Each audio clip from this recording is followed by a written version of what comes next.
खिन में कौड़े होए गए जितड़े माया भोग। परमात्मा ਨੂੰ ਭੁਲਾ ਕੇ ਜਿਤਨੇ ਮਾਇਕੀ ਭੋਗ ਨੇ ਜਿਨ੍ਹਾਂ ਵਿੱਚ ਇਹ ਸੁਖ ਪ੍ਰਾਪਤ ਕਰ ਰਿਹਾ ਸੀ, ਰਸ ਪ੍ਰਾਪਤ ਕਰ ਰਿਹਾ ਸੀ, ਅਚਾਨਕ ਹੀ ਕੌੜੇ ਪ੍ਰਤੀਤ ਹੋਣ ਲੱਗ ਪੈਂਦੇ ਨੇ, ਕਿਉਂਕਿ ਰਸਾਂ ਵਿੱਚ ਲੀਨ ਹੋਇਆ ਮਨੁੱਖ ਆਖਰ ਸਰੀਰਕ ਤਲ ਤੇ ਰੋਗੀ ਹੋ ਜਾਏਗਾ, ਮਾਨਸਿਕ ਤਲ ਤੇ ਬੇਚੈਨ ਹੋ ਜਾਏਗਾ। ਤੇ ਜੇ ਮਾਨਸਿਕ ਤਲ ਤੇ ਬੇਚੈਨ ਹੈ ਤੇ ਸਰੀਰਕ ਤਲ ਤੇ ਰੋਗੀ ਹੈ, ਉਹਦੇ ਵਾਸਤੇ ਦੁਨਿਆਵੀ ਰਸ ਕੀ ਮੈਨੇ ਰੱਖਦੇ ਨੇ? ਕੁਛ ਵੀ ਨਹੀਂ। ਮਨ ਵਿੱਚ ਬੇਜ਼ਾਰੀ ਹੈ, ਚਿੰਤਾ ਹੈ, ਸੋਗ ਹੈ, ਉਹਦੇ ਵਾਸਤੇ ਮਨੋਰੰਜਨ ਕੀ ਮੈਨੇ ਰੱਖਦਾ ਹੈ? ਉਹਦੇ ਵਾਸਤੇ ਸੰਸਾਰਿਕ ਸੁਖ ਕੀ ਮੈਨੇ ਰੱਖਦੇ ਨੇ? ਔਰ ਤਨ ਵਿੱਚ ਰੋਗ ਹੈ ਤੇ ਉਹਦੇ ਵਾਸਤੇ ਪਦਾਰਥਾਂ ਦਾ ਰਸ ਕੀ ਮੈਨੇ ਰੱਖਦਾ ਹੈ? ਇਸ ਵਾਸਤੇ ਸਾਹਿਬ ਕਹਿੰਦੇ ਨੇ ਰਸਾਂ ਵਿੱਚ ਜੋ ਬਹੁਤ ਲੀਨ ਹੈ, परमात्मा ਨੂੰ ਭੁਲਾ ਕੇ गुरु अर्जन देव जी महाराज ਦਾ फैसला भोगं तरोगं, जो भोगी है रोगी होवेगा। भोग ते रोग दोवें इकट्ठे ही रहंदे ने। अनंत रोगां दा होना इस गल दा सबूत है, ये बहुत भोगी है, इस वास्ते बहुत रोगी है। संस्कृति श्लोक है गुरु अर्जन देव जी महाराज दा, भोगं तरोगं। अगर किधरे मनुख ਨੂੰ समझ पै जाए मैं जितना भोगी हाँ पदार्थां दा और तरह तरह के होर रसां दा, ये सारे ही रोग पैदा करनगे, क्योंकि प्रभु दा चिंतन भोगां नूं सीमित कर देंदा है, रोगां नूं मिटा देंदा है। ते ज्यों परमात्मा नूं भुलाईए तो भोग ही भोग रह जाते हैं और भोग असीम हो जाते हैं, जिस कारण करके शरीर रोगी हो जाता है। भोग शरीर की लोड़ ना रह के शरीर का रस बन जाते हैं, और जैसे भोग रस बन गए भोग ते रोग बन गया। भोगं तरोगं। तो साहब कहते खिन में कौड़े होए गए जितड़े माया भोग। जितने भी मायकी रसां दे भोग सन सारे कोड़े हो गए, सारियां ने रोग पैदा कर दिता। विच ना कोई कर सके किसते रोवे रो। हुण कौन विचोला बने इन्हां दुखां नूं मिटाण वास्ते? भाव कोई विचोला नहीं, कोई मददगार नहीं। ये रोगां दा दुख मैनू ही सहारना पेगा। ये सोगी मन लैके थां थां ते मैं ही बेचैन होवांगा। कौन मेरे सोग नूं वंडे, कौन मेरे रोग नूं वंडे? कहंदे ने संसार विच खुशियां नूं वंडण वास्ते ते बहुत आ जांदे ने, रोग कौन वंडे? जगत विच खेड़े ते खुशियां नूं वंडण वास्ते, शामिल होण वास्ते बहुत सारे आ जाते ने, पर बेचैनी कौन वंडे, सोग कौन वंडे? ये तो कोई भी नहीं लेना चाहता। जगत विच खुशी हर एक लेना चाहता है, गम कौन लवे? गम दे ते खुद जीवना पैंदा है, अपने कोल रखना पैंदा है, क्योंकि कोई भी लैण नूं जो है तैयार नहीं। इस वास्ते कहते कौन विचोला बने ते कौन तेरा मददगार होवे, ते किस दे अगों रोज रोज दा रोना रोईए? क्योंकि रोज रोगी, रोज दुख, रोज संताप, ते ये रोज दा जो है रोना है किस दे अगों रोईए? कीता किछू न होवई लिखिया धुर संजोग। कीते होए कर्मा द्वारा धुर दरगाह तो जिस जिस दुख दा संजोग लिख दिता गया, हुण कुछ भी नहीं हो सकता। हुण ते भोगना ते पछताना, इस तो इलावा झोली विच होर कुछ भी नहीं। हाँ, किधरे कुछ ऐसे भी भाग होवन, ऐसे भी कुछ कर्म होवन जिन्हां नाल किधरे सत्संग नसीब हो जाए, प्रभु दा मिलना नसीब हो जाए, ओदा मिलाप सारे रोगां दा विछोड़ा बन जाता है, और उसका विछोड़ा सारे रोगां दा मिलाप बन जाता है। प्रभु दा मिलाप सारे दुखां दा विछोड़ा हो जाता है, और प्रभु दा विछोड़ा सारे दुखां दा मिलाप बन जाता है। इस वास्ते साहिब कहते ने वड भागी मेरा प्रभ मिले तां उतरे सब दिओ। जितने विछोड़ियां दे दुख ने सारे दे सारे उतर जाते ने, दूर हो जाते ने। किधरे भागा अनुसार प्रभु दा मिलाप हो जाए, उसका चिंतन अंदर चल पे। नानक को प्रभ राख ले मेरे साहिब बंदी मौज। कत्तक दे महीने गुरु अर्जन देव जी महाराज कहते ने इंज अरदास करनी चाहिए, हे मेरे मालक, हे बंधना दे तोड़न वाले, मैनू रख ले। मैनू भी ओ कर्म जो बंधन बन के मेरे गले च पए ने, मेरे हत्थां च पए ने, मेरे पैरां च पए ने। बेड़ियां बन गए ने, हथकड़ियां बन गए ने, फाइयां बन गए ने। तू बेड़ियां दे तोड़न वाला है, हथकड़ियां दे तोड़न वाला है, फाइयां दे कट्टण वाला है। हे प्रभु तू रहमत कर।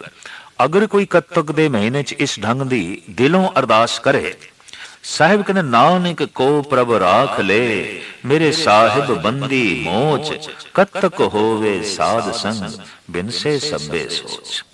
ते कत्तक दे महीने विच अरदास करदे होया सत्संग नसीब हो जाए तो सारियां व्यर्थ दियां सोचां मिट जांदियां ने। आनंद ते खुशियां खेड़े झोली दे च आण बिराजदे ने। कत्तक किरत पया जो प्रभ भाया, दीपक सहज बले तत जलाया। दीपक रस तेलो धन पिर मेलो, धन उमाहे सरसी, अवगुण मारी मरे ना, सीझे गुण मारी ता मरसी। नाम भगत दे निज घर बैठे, अजों तिनाड़ी आसा। नानक मिलो कपट दर खोलो, एक घड़ी खट मासा। तुखारी 12 माह दे राहें गुरु नानक देव जी महाराज दा उपदेश। आप फरमान करते ने, पूर्वले कीते होए कर्मां दे मुताबिक जो संस्कार बने ਉਹੀ प्रगट होए इस जीवन दे प्रभु की इच्छा यही है। उसकी बनाई हुई मर्यादा यही है। एक कर्म भी मनुख दा कीता होया व्यर्थ नहीं जाता। पतत पावन हर बिरद सदाए, एक तिल नहीं भन्ने खाले। एक तिल जिन्नी घालना भी जो है किसी भी पक्ष की व्यर्थ नहीं जाती। उन्होंने भाग लगते ने, उहदा फल प्राप्त होता है। तो साहिब कहते कत्तक दे महीने का उपदेश कीते हुए कर्म कृत प्रगट होए, ऐसा प्रभु नु भाया। दीपक सहज बले तत जलाया।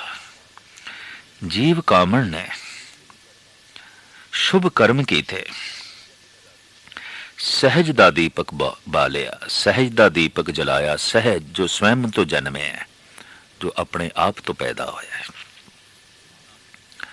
शांति दे विच हर वक्त मनुख रह सकता है, क्योंकि ये सहज है, स्वयं तो जन्मी है। क्रोध अठे पैर मनुख नहीं कर सकता, स्वयं तो नहीं जन्मना, परवरस है। ये बाहरों संग्रह करते हैं, इकट्ठा करते हैं। इसी तरीके नाल ज्ञान दे च मनुख हर वक्त जी सकता है, शांति दे च मनुख हर वक्त जी सकता है, प्रेम दे च मनुख हर वक्त जी सकता है। पर हर वक्त नफरत नूं हिरदे च रखना बहुत औखा है। नफरत बोझ बन जाती है, नफरत भार बन जाती है, क्रोध भार बन जाता है। इस तो गल स्पष्ट हो गई कि हिरदा चुकण नूं राजी नहीं।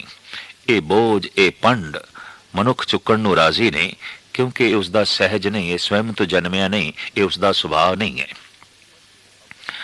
पशु अपने सुभाव दे च जी रहे ने, बस जद मनुख भी अपने सुभाव दे च जीवन लग पे, उन्होंने कहते हैं ये सहज जी रहा है। तो उन्होंने सभ्य भाषा च कहते हैं ये अंदर मानवता है, ये अंदर इंसानियत है।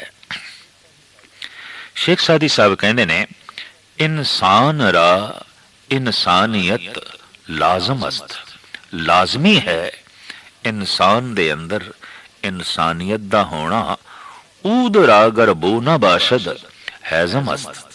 अगर चंदन दे खुशबू ही नहीं तो एक लक्कड़ है, उन्होंने चंदन आखण की लोड़ की है। अगर मनुख दे अंदर मनुखता ही नहीं तो फिर उसनू मनुख आखण की की लोड़ है, तो पशु है। शांति मनुखी सुभाव है, अशांत होना, बेचैन होना ये उसदा सुभाव नहीं है। क्रोधित होना इसका सुभाव नहीं है। जो इसका सुभाव नहीं है ये उसनू अपने हिरदे दे इकट्ठा कर लेंदा है तो यही सब कुछ बोझ बन जाता है, यही बेजारी का कारण बन जाता है। साहिब कहते ने कत्तक दे महीने च जीव कामण ने ऐसे कर्म कीते, सहज दा दीपक बालिया, जो स्वयं तो जन्मिया, शांति सबर ज्ञान प्रेम, उद तत्त दा तेल पाया, तत्त जलाया, भाव तत्व वस्तु, जो सही ईश्वरी ज्ञान है, उस ज्ञान करके जीव कामण ने सहज दा दीपक बालिया है। और दीपक रस तेलो, धन पिर मेलो, धन उमाहे सरसी। इस दीपक दे चानने विच जीव कामण सरस गई है, भिज गई है, आनंदित हो गई है, क्योंकि इस रोशनी दे च, इस चानने दे च प्रभु दा मेल हो गया, परमात्मा दा मिलाप होया है। चानने ने ही मिला दिता, चानने ने ही आनंदित कर दिता। तो चानना की है? सहज। ते सहज दे दीवे दे तेल की है? तत्व ज्ञान।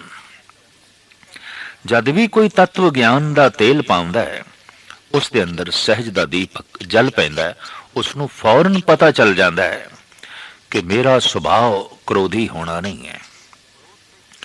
क्रोध दे जीवना, लोभ दे जीवना, वासना दे जीवना, अहंकार दे जीवना मेरी जिंदगी दा लक्ष्य नहीं है। ये सब कुछ मैं बोझ चुक रहा, ये भार है। साहिब कहते ने इस तरह का जद कोई चानना पैदा कर लेंदा है, प्रभु दा मिलाप हो जाता है। दूसरे पासे औगण मारी मरे ना सीजे, जिहड़ी जीव कामण औगणा दी मारी हुई है, उत्थे रस नहीं है, उत्थे कोमलता नहीं है, क्योंकि औगणा ने ओदे उस अंधकार नू मार दिता है। औगण अंधकार है, गुण एक रोशनी है। तो एक थां ते या चानना रह सकता है या अंधकार रह सकता है। तो जिथे औगण ने उत्थे हनेरा है, जिथे हनेरा है उत्थे सीजना नहीं है। गुण मारी तां मरसी। जे ये जीव कामण किधरे गुणा दी मारी हुई होवे तां तृष्णा मरदी है, अंधकार मरदा है, ते फिर चानण पैदा होंदा है। उस चानणे दे फिर अरदास प्रार्थना जो है जन्म लैंदी है। नाम भगत दे निज घर बैठे, अजों ते नाड़ी आसा। हे प्रभु रहमत कर, अपने घर दे बैठना नसीब करा। नाम दे, भगती दे। और ये बेबलता, ये मंग इतनी प्रबल उठती है। नानक मिलो कपट दर खोलो, एक घड़ी खट मासा। हे प्रभु तू अपने दरवाजे खोल, अपने कपाट खोल। हुण ते एक घड़ी दा विछोड़ा भी कई महीनियां वर्गा हो गया। कत्तक दे